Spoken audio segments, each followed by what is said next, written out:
Last night we made al pastor for the first time, and you know what? It came out pretty darn good. So let me tell you what we did. We had a large pork shoulder that was about 3 to 4 pounds, sliced it into slices, and then here I'm talking about the marinade. So I had cilantro and onion, and I soaked guajillo chilies, some chipotles and adobo, lots of citrus, pineapple juice, blended it, and then let that pork marinate for like 18 hours.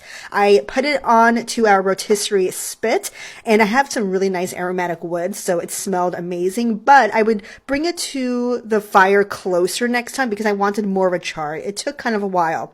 So after the first 40 minutes, it finally started to get a nice char and we started slicing it. But I wanted more of a char, so next time I'll bring it closer to the fire. But you know what? For the first time, I would give this like a 7.5, 8 out of 10. It was really, really tasty.